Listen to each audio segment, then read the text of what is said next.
Bikers taunt a homeless man. What he reveals leaves them begging for mercy. It was a typical bustling afternoon in the city. A steady flow of people moving down the sidewalks, cars honking as they made their way through the traffic, and the ever-present hum of life carrying on as it always did. But in the alley near the corner of the street, there was a stark contrast to the controlled chaos of the city. A homeless man sat on the cold, cracked pavement, his legs drawn up to his chest, a faded jacket draped around his shoulders for warmth. His eyes, though tired, were sharp, scanning the busy street as he pulled his ragged cap lower over his brow. This wasn't his first time sitting on this corner. In fact, he had been here for as long as anyone could remember.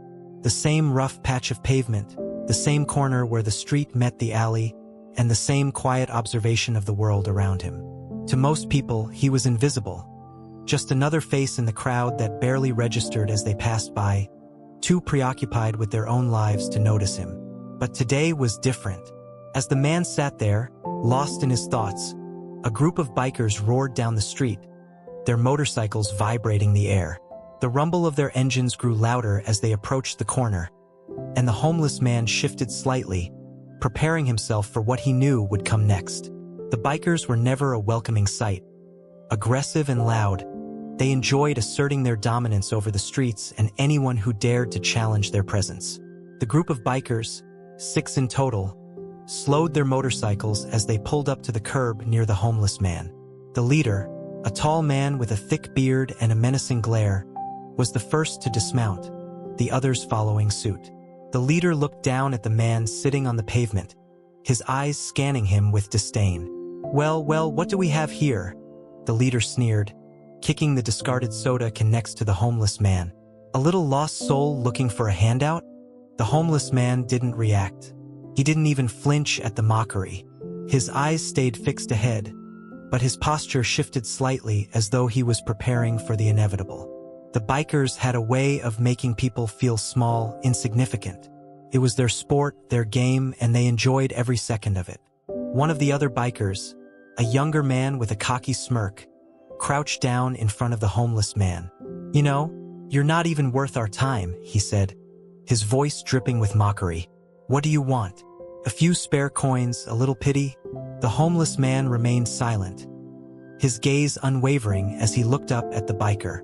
The leader, seeing no reaction, let out a harsh laugh, stepping closer to the man. "You think you can just sit here all day, blocking our path?" The leader spat. "You're nothing but a worthless beggar. You're nothing." For a moment, there was only silence. The bikers crowded around the homeless man, towering over him, as they waited for a reaction, for something, anything. But the homeless man simply sat there, his expression unreadable. Then, without warning, he spoke, his voice calm but carrying a weight that made the group pause. "You have no idea who I am," he said quietly. The bikers laughed at first, assuming it was just another desperate plea for sympathy. But there was something in the homeless man's voice, something that didn't match the pathetic image they had painted of him. "Yeah? And who are you supposed to be?" the leader mocked, his hand resting on the handlebars of his bike. The homeless man lifted his head slightly, his eyes finally meeting the leader's. "You've never looked close enough to know, have you?" he said, his voice growing stronger. "You think I'm just some guy sitting here asking for charity, but I've seen things. I've been places." The bikers exchanged confused looks, unsure of where this was going. The young biker who had been taunting the man leaned in closer, still laughing. "Is this some sort of joke? You think you're special? Just a homeless guy trying to act tough." But the homeless man wasn't done. His next words dropped like a heavy bomb, silencing the group instantly. "I wasn't always like this," he said, his voice low but filled with authority. "I didn't always beg for food. I didn't always live on these streets." The leader took a step back, sensing a shift in the air, a change in the homeless man's presence. The others remained frozen, unsure of how to react. "I was once in your shoes," the man continued, his voice now steady and sharp. "I was a part of your world. I know exactly who you are." The leader's eyes narrowed. "What the hell are you talking about?" The homeless man smiled faintly, his eyes holding a glint of something dark. "You think I'm just some useless drifter, but I used to wear a badge. I used to be someone who mattered." He paused, letting his words sink in. "I was a police officer. I was once part of a team that kept this city safe. And I've seen the dark side of men like you." The group went silent. The leader's expression faltered, his smug confidence slipping as the weight of the man's words hit him. The bikers exchanged uncertain glances. They had expected to mock and dominate this man, to make him feel small and powerless. But now something had shifted. They weren't sure what to believe. "Get up," the leader ordered, his voice a little less steady than before. "This is some kind of joke, right?" The homeless man stood slowly, his movements deliberate and steady. His eyes never left the leader's as he rose to his feet, standing tall despite the rags he wore.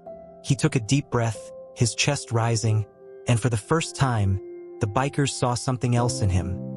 A quiet strength they hadn't expected. "I'm not who you think I am," he said. "But don't make the mistake of underestimating me again." The bikers stood frozen, unsure of what to make of the homeless man's sudden revelation. The air seemed to thicken with tension, the noise of the city fading into the background as the group processed what they had just heard. The man standing before them was no longer the weak, helpless figure they had assumed him to be. He was a former officer, a man who had been part of a system that had enforced order, a system that knew how to break people like them. The leader, still on edge but not willing to show weakness, stepped forward. "Yeah, right. A cop? What? You think that makes you something special?" His voice was louder now, defensive, trying to maintain control of the situation. "You're just a nobody now. You're a washed-up, no-good has-been." The homeless man's face remained unreadable, but his eyes held a sharpness that cut through the leader's bravado like a knife. "You don't get it, do you?" he said, his voice calm but with an underlying edge. "I know you. I know the games you play, the way you use your strength to intimidate people into submission. But I'm not like them. I've seen enough of your kind to know exactly what you're capable of." The leader scoffed, clearly trying to maintain his dominance. "I don't know what kind of game you're trying to play, old man, but it won't work here." But the homeless man didn't flinch. "I'm not playing games," he said quietly. "I'm telling you that you're not as untouchable as you think. There's always a way to bring down the powerful." The silence between them stretched longer. The other bikers exchanged uncertain glances, their confidence slipping as the words sank in. The tension was palpable now, like a storm that was on the verge of breaking. "You think you can take us down, just like that?" One of the bikers sneered, his voice filled with challenge. He was trying to mask the doubt creeping into his mind, but it was clear from his shifting stance that the revelation had shaken him. The homeless man didn't answer immediately. Instead, he bent down slowly, his movements deliberate, as he picked up a small object from the ground, a piece of broken glass. He held it in his hand for a moment, letting the light catch the jagged edges before he turned his attention back to the leader. "I know your weakness," he said, his voice low but steady, sending a chill through the air. "You may think you're untouchable, but even the strongest men have something they're afraid of." The leader's eyes narrowed. "You're delusional. You think a piece of broken glass is gonna scare me?" "No," the homeless man replied with a faint smile. "But it's a reminder that everyone has something that can bring them down. Everyone has a fear, a vulnerability that no one else can see. And when you least expect it, when you've pushed someone far enough, that's when it comes for you." For a moment, the leader hesitated. The cocky smirk that had been on his face earlier faltered, replaced by a flicker of doubt. He was used to being in control, used to being the one who intimidated others. But this man, this homeless man, had done something no one had ever done before. He had made the bikers question their own power. The other bikers, sensing the shift in energy, began to edge back slightly, unsure of what to do. The group had always relied on their numbers and their strength to get their way. But here, in front of them, was someone who wasn't afraid. Someone who knew how to make them doubt themselves. And that was more powerful than anything they had ever encountered. "You're playing with fire, old man," the leader finally said. his voice tinged with a hint of fear. "You don't know who you're messing with." The homeless man's eyes locked onto his. "You're right. I don't know who you are. But I know enough. I know that you're not as invincible as you think. I've seen men like you fall before. And it's never as pretty as you think it will be." The leader stepped back, his hand twitching toward his waistband as if reaching for something. But the hesitation in his movements was unmistakable. The group's usual swagger was gone, replaced by something more uncertain. Fear, even if they didn't want to admit it, was creeping into their ranks. With one final, lingering look at the homeless man, the leader growled, "This isn't over. We'll deal with you later." Without another word, he turned and signaled for his gang to leave. One by one, the bikers mounted their motorcycles, revving their engines as they sped off down the street, leaving the homeless man standing alone, untouched by the chaos they had tried to instigate. As the last of the bikes faded into the distance, the homeless man stood there for a moment, his chest rising and falling as he took in a deep breath. He knew this wasn't the end. The bikers would be back, they always came back. But this time, they had seen a different side of him, and he had planted a seed of doubt in their minds. They wouldn't forget him now, and the next time they came, they would be less certain of their victory. The bikers didn't return immediately, but the homeless man knew it wasn't over. He could feel the weight of their presence lingering in the air, a quiet anticipation that sat just under the surface. The street was peaceful again, but the tension that had settled in the man's bones told him that the calm was temporary. For days, he kept to his corner, watching the world go by, but always waiting for the next encounter. Each day, he saw the bikers' bikes parked in different spots, their roaring engines shaking the air around him. The leader's mocking words still rang in his ears, but he remained unbothered. If anything, their retreat had solidified something within him, a sense of calm that had been absent for far too long. The bikers, however, weren't as at peace. Their pride had been wounded, and they needed to regain their sense of control. They couldn't leave the situation unresolved. It wasn't just about intimidating people anymore. The homeless man had embarrassed them, and that was something they couldn't let slide. One late afternoon, as the sun dipped below the horizon, the man was sitting on his usual spot, watching the lights of the city flicker on, his jacket pulled tightly around him. The sound of engines reached his ears, but this time, it was different. The low rumble of their motorcycles felt more like a storm building than a mere display of dominance. The group approached slowly, their bikes rolling in with an eerie quietness. The leader, riding at the front, looked different this time. His face was grim, his eyes focused as he glanced toward the man. He wasn't wearing his usual smug grin. Instead, there was something darker, more determined in his demeanor. The group circled the homeless man as they had done before, but this time, there was no immediate taunting, no loud insults or threats. The bikers dismounted in silence, their boots making sharp cracks on the pavement. The air felt thick, heavy with the tension of what was about to unfold. The leader approached first, his hands clenched at his sides. "You think you're clever?" he asked, his voice low, more serious than it had ever been. "You think you've won?" The homeless man didn't respond at first. His eyes scanned the leader's face, noting the lack of confidence in his posture. The bikers had come back, but they were no longer the intimidating force they had once been. They were rattled, and it was obvious. "Maybe I don't need to win," the man replied calmly. "But you need to realize something. I'm not the one with something to prove here." The leader stepped closer, his eyes narrowing. "What do you mean by that?" The homeless man stood slowly, his movements deliberate and calm. He didn't rise to meet the leader's aggression, but he stood tall, meeting him eye to eye.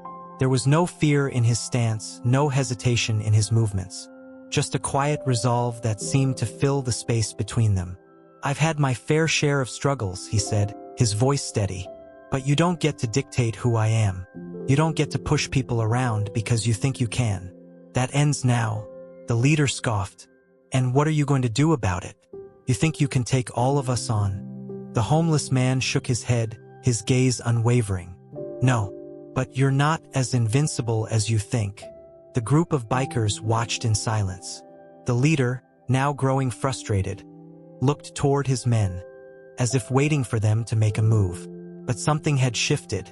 They were no longer sure of their strength. They had seen the homeless man stand up to them, and now they weren't so confident.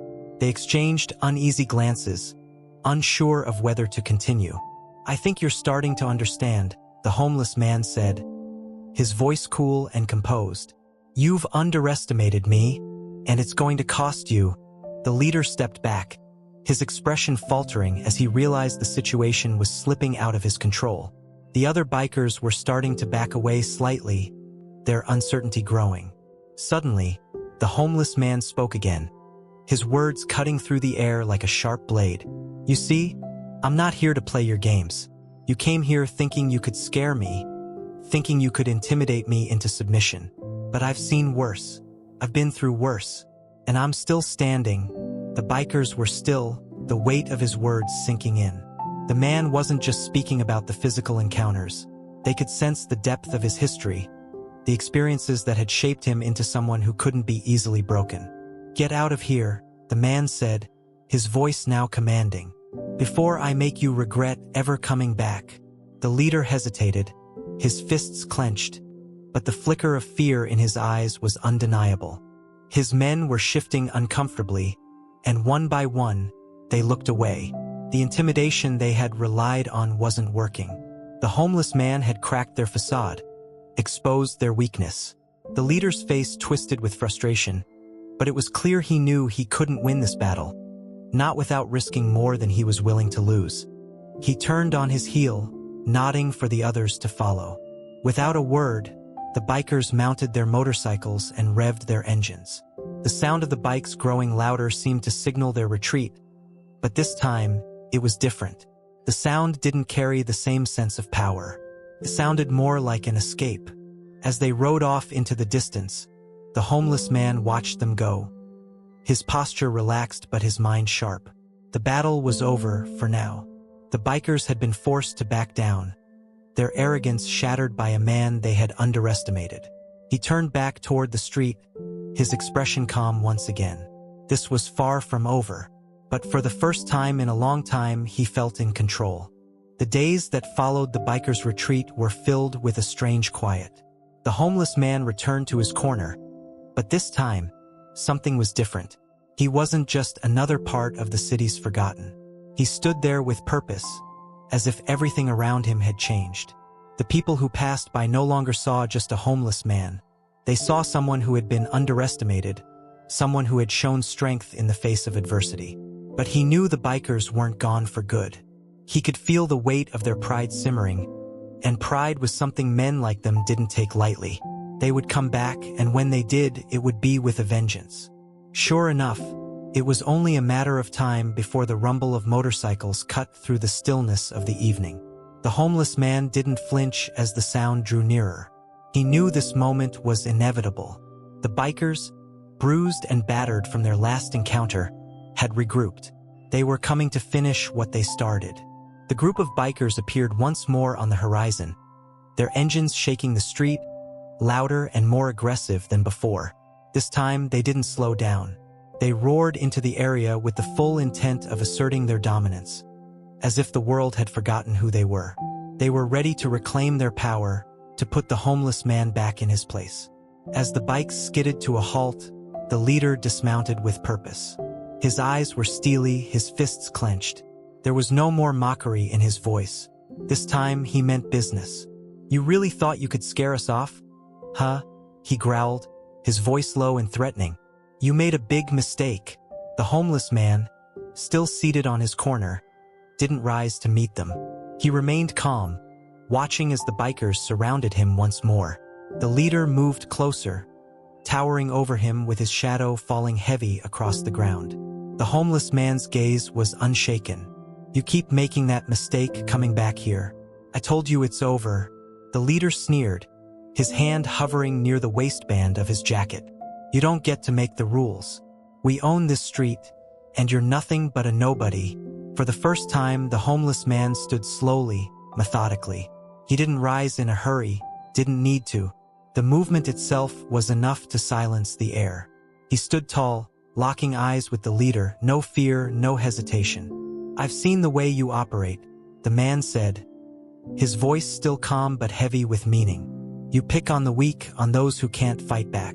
You think that makes you tough, but it doesn't. It just makes you cowards." The leader's face twisted in frustration. He reached forward, grabbing the collar of the homeless man's jacket with the intent to shove him back down to the ground. But as his hand made contact, he stopped. Something changed in the air. The homeless man's eyes flickered with a brief but intense recognition. The leader tried to shake it off, but he couldn't. Something was different. The power he had once felt in the situation, the unshakable confidence that came with his gang, was slipping. The hesitation he had felt the first time they came face to face now felt like a haunting reminder. "What do you know about strength?" The leader spat, his grip tightening. The homeless man didn't flinch. "I know enough to see through your bravado. You're not untouchable. There are always people stronger than you." The words hung heavy between them, and the leader's jaw tightened. He could feel the weight of them, like an invisible thread that connected him to a reality he hadn't fully acknowledged. He had spent his life intimidating others, forcing people to back down with his strength and numbers. But now, there was something unsettling in the way the homeless man stood. Something that made him question everything he thought he knew.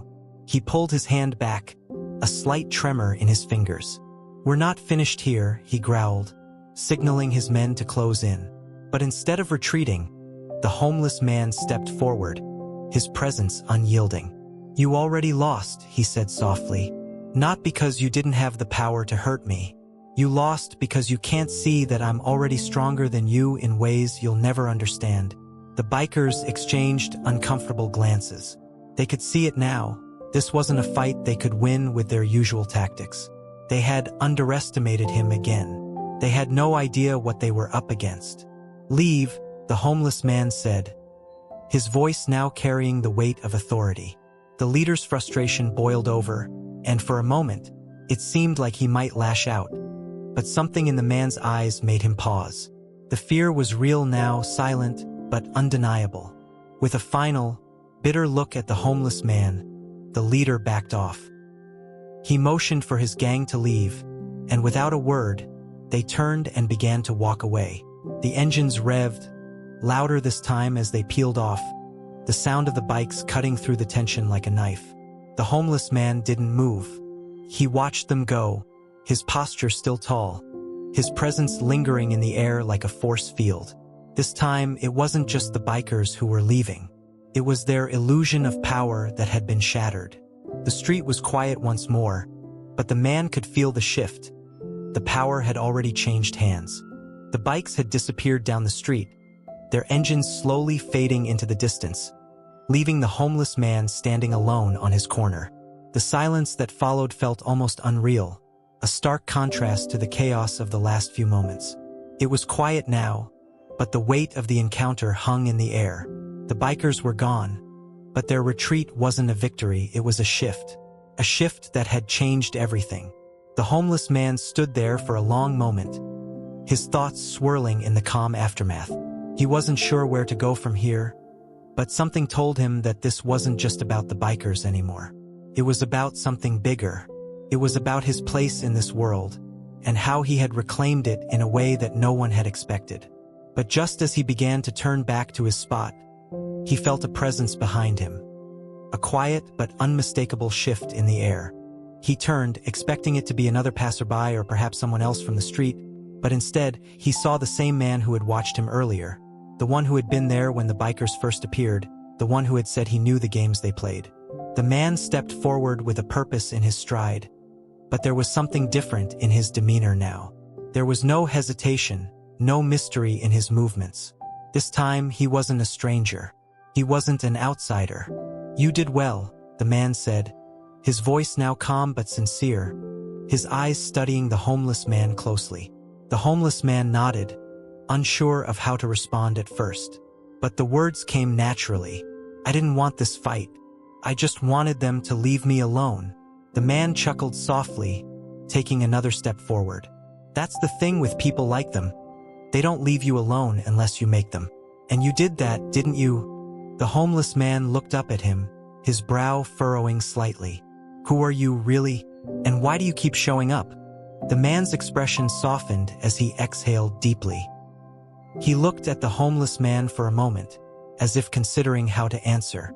"I'm someone who's seen a lot of things in this world, and I've seen too many people lose their fight, their spirit, because they didn't know how to stand up for themselves."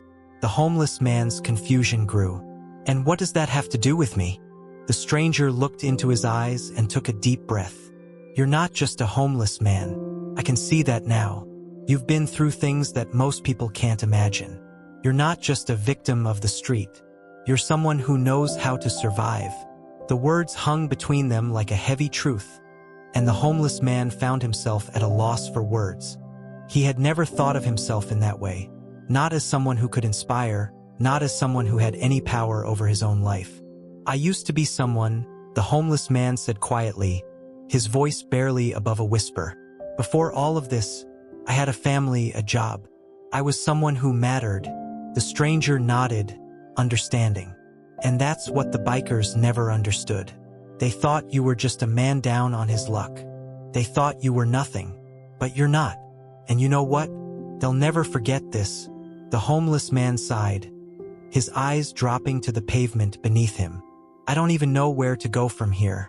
I've been trying to survive, but sometimes it feels like it's not enough. I've lost so much, and sometimes I wonder if I'll ever get it back." The stranger knelt beside him, lowering his voice as he spoke. "You don't need to get it back. What you need is to remember who you are. And I think that's exactly what you've just done." The homeless man looked up at him, his eyes searching for meaning in the words, and for the first time in a long time, he felt something stir inside him. Hope. It wasn't a grand thing. It wasn't some sweeping promise of a new life, but it was enough to remind him that maybe, just maybe, he wasn't alone in this fight. The stranger smiled gently, standing up again. "You've earned something today. You've earned your power back. And that's something no one can ever take from you." With that, he turned to leave, but not before pausing one last time to glance back at the man sitting on the curb. "Take care of yourself," he said, his voice filled with quiet encouragement. "And remember, you're stronger than you think." As the stranger walked away, the homeless man sat there, the weight of his words settling deep within him. The encounter with the bikers, the fear, the power struggle, it had all led to this moment. For the first time in a long time, he felt a sense of clarity, a sense of purpose. The world around him was still the same, chaotic, unpredictable, and sometimes unforgiving. But the homeless man knew one thing for sure. He wasn't going to let anyone strip him of his dignity again. He had survived too much, and now he understood that the strength he needed wasn't in his circumstances. It was in him. And as the sun set on the city, the homeless man sat tall, ready to face whatever came next.